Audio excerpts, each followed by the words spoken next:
বন্ধুসকল আপোনালোকক পোনপ্ৰথমে মোৰ চেনেললৈ স্বাগতম জনাইছোঁ। বন্ধুসকল কেনে আছে? আশা কৰোঁ নিশ্চয় ভালে চাগে। সদায় সুস্থ থাকক আৰু সবল হৈ থাকক আৰু মোৰ এই নতুন নতুন ভিডিঅ'সমূহ উপভোগ কৰি থাকক। বন্ধুসকল আজি আপোনালোকৰ ওচৰত সমাজৰ সকলো ক্ষেত্ৰতে সন্মান বৃদ্ধিৰ কেইটামান এনেই গোপন কথা আগবঢ়াব খুজিছোঁ, যি কথা আপুনি যদি সঠিকভাৱে প্ৰয়োগ কৰিব পাৰে তেন্তে সকলোৱে আপোনাক সন্মান কৰিবলৈ বাধ্য হ'ব।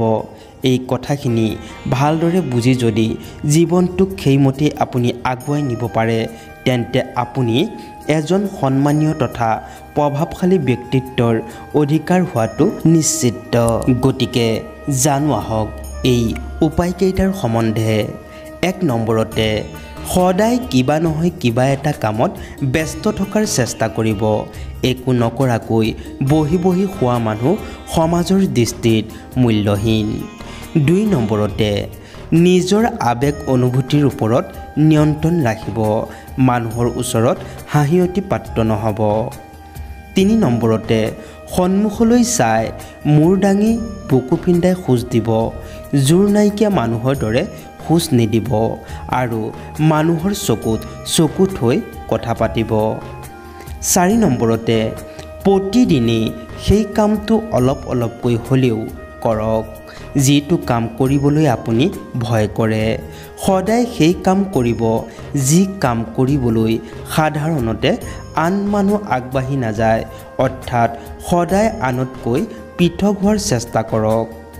৫ নম্বৰতে কোনোবাই কিবা ক'লে যদি সেই কথা আপুনি ভালদৰে বুজি নাপায় তেন্তে অলপো লাজ নকৰি পুনৰ তেওঁক ভালদৰে বুজাই দিবলৈ ক'ব।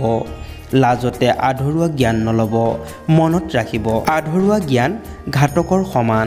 ৬ নম্বৰতে মুখৰ হাঁহিটো কেতিয়াও কমাই নিদিব, নহ'লে মানুহে আপোনাক ন'টিছ কৰা বন্ধ কৰি দিব। ৭ নম্বৰতে নিজৰ মাতটো শুৱলা কৰিবলৈ চেষ্টা কৰক। অযথা কথা কেতিয়াও নক'ব, প্ৰয়োজনতহে কথা ক'ব। এনে কৰিলে আপোনাক মানুহে সন্মান কৰিবলৈ আৰম্ভ কৰিব। ৮ নম্বৰতে নিজকে সদায় ইউনিক বুলি ভাবিব। মানুহেতো ভগৱানৰ মাজতো ভুল বিচাৰি উলিয়ায়, মনুষ্যটো নিমিত্তহে মাত্ৰ। ৯ নম্বৰতে সকলো সময়তে টাইম পাছ কৰা বন্ধ কৰক। অবাবত সময় খৰচ কৰা মানুহক সমাজত বেয়া দৃষ্টিৰে চোৱা হয়। এনে মানুহক কোনেও ইম্পৰ্টেঞ্চ নিদিয়ে। ১০ নম্বৰতে অদৰকাৰী মানুহৰ কাৰণে মিছাই সময় বৰবাদ কৰা বাদ দিয়ক। এনে কৰিলেও আপোনাৰ সন্মান লাঘৱ হ'ব। আপোনাক যি সময় দিয়ে কেৱল তেওঁকহে আপুনি সময় দিব আৰু সময়ৰ সৎব্যৱহাৰ কৰিব। ১১ নম্বৰতে আনৰ সন্মুখত কেতিয়াও নিজৰ দুখ সমস্যা প্ৰকাশ নকৰিব। ১২ নম্বৰতে কাকো নিজৰ বিষয়ে সকলো কথা খুলি নক'ব। যিটো কথা আপুনি গোপনীয় বুলি ভাবে সেইটো সদায় গোপনেই ৰাখিব।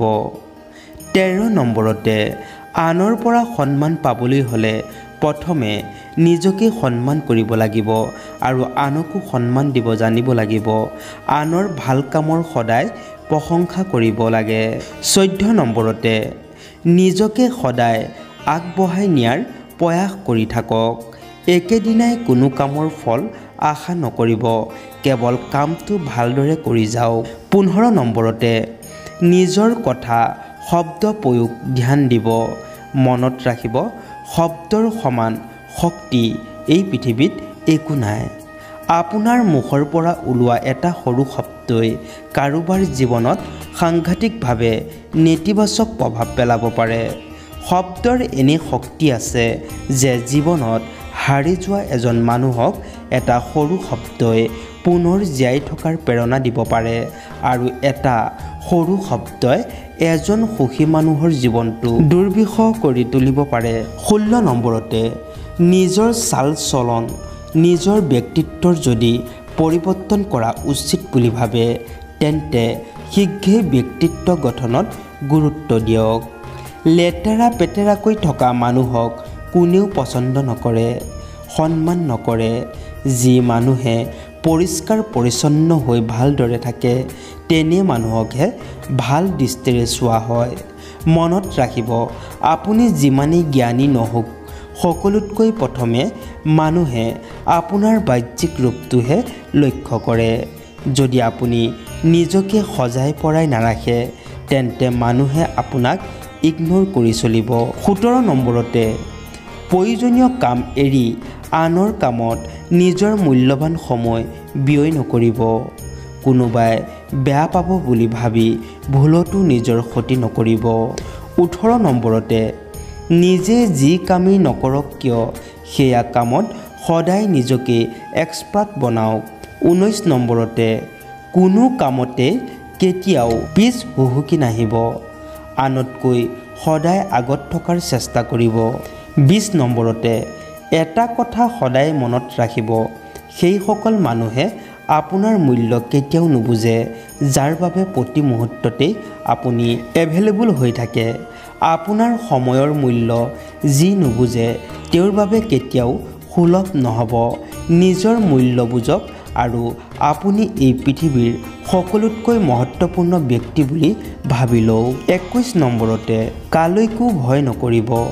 যদি আপুনি মানুহৰ মাজত নিজৰ সন্মান বঢ়াব বিচাৰে তেন্তে আজিৰ পৰা ভয় কৰা বন্ধ কৰক।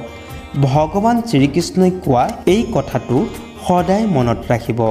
ভগৱান শ্ৰীকৃষ্ণই কৈছে, যদি আপুনি কোনো ভুল কাম নকৰে তেন্তে কোনেও আপোনাক মাৰিব নোৱাৰে, কোনেও আপোনাৰ ক্ষতি কৰিব নোৱাৰে।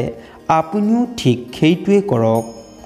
আপুনি কেৱল মানুহক দেখাওক যে আপোনাৰ মাজত কোনো বস্তু বা কোনো কথাক লৈ সন্দেহ বা ভয় শংকা নাই। আপুনি যে সত্য ন্যায়ৰ যুদ্ধৰ বাবে সদায় প্ৰস্তুত আছে সেই কথা মানুহক বুজাই দিয়ক।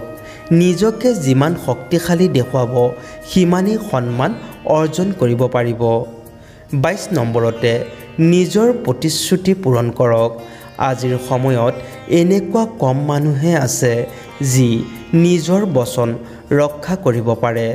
আপুনি যদি নিজৰ ভেলু বঢ়াব বিচাৰে তেন্তে নিজকে এইদৰে প্ৰতিষ্ঠা কৰক যাতে মানুহে খুব সোনকালে আপোনাক বিশ্বাস কৰিবলৈ বাধ্য হয়। অৰ্থাৎ আপুনি যিটো কৰিম বুলি কৈছে সেইটো কৰি দেখুৱাওক। যি প্ৰতিশ্ৰুতি দিছে পূৰণ কৰক, যি বচন দিছে পালন কৰক।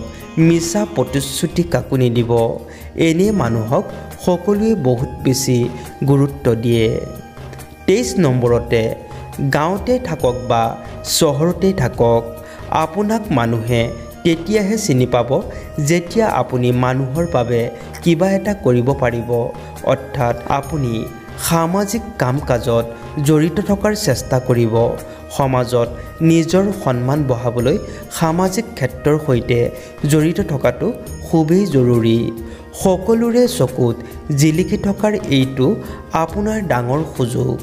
আপোনাৰ কামত মানুহ প্ৰভাৱিত হয় আৰু মানুহৰ মনত আপোনাৰ প্ৰতি সন্মান বাঢ়ে। গতিকে যেতিয়াই আপুনি গাঁও বা চহৰত কোনো ধৰ্মমূলক বা সামাজিক কাম কৰাৰ সুযোগ পায়, মানুহক সেৱা কৰাৰ সুযোগ পায়, সেই সুযোগ গ্ৰহণ কৰিব। 24 নম্বৰতে জীৱনত সফল হ'বলৈ চেষ্টাৰ কোনো ত্ৰুটি নকৰিব। যদি আপুনি সফল হয় তেন্তে মানুহে নিজে আপোনাক সন্মান কৰিব, কাৰণ আজিৰ সমাজে কেৱল সফল মানুহকহে মনত ৰাখে। আপুনি যিমানেই শিক্ষিত নহওক লাগে, যদি আপুনি সফল হ'ব নোৱাৰে, আপোনাৰ যদি এটা চাকৰি, ব্যৱসায় বা উপাৰ্জনৰ কোনো পথ নাথাকে তেন্তে মানুহে আপোনাৰ খবৰেই নাৰাখিব। সেইবাবে যিমান পাৰে সিমান নিজৰ কেৰিয়াৰৰ ওপৰত ধ্যান দিয়ক। 25 নম্বৰতে যিমান পাৰে সিমান জ্ঞান অৰ্জন কৰিবলৈ চেষ্টা কৰক। যদি আপুনি মানুহৰ পৰা সন্মান আদায় কৰিব বিচাৰে তেন্তে আনৰ তুলনাত বেছি জ্ঞান অৰ্জন কৰিবই লাগিব। আনতকৈ বেছি কথা জানিবই লাগিব। সকলো সময়তে নিজকে আপডেট ৰাখিব লাগিব যাতে আপুনি কথা ক'লে সকলোৱে ধ্যান দি শুনে। এই ক্ষেত্ৰত আপুনি দেশ বিদেশৰ খবৰ ৰাখিব লাগিব ভাল ভাল কিতাপ সময় উলিয়াই পঢ়িব লাগিব সেইজনকহে মানুহে পছন্দ কৰে সেইজনকহে সন্মান কৰে সেইজনৰ কথাহে মানুহে শুনে যি সকলো ক্ষেত্ৰৰ কথা জানে বন্ধুসকল ভিডিঅ'টো কেনে লাগিল যদি ভাল লাগিছে এটা লাইক কৰি দিব আৰু কমেণ্টত লিখিব জয় শ্ৰী কৃষ্ণ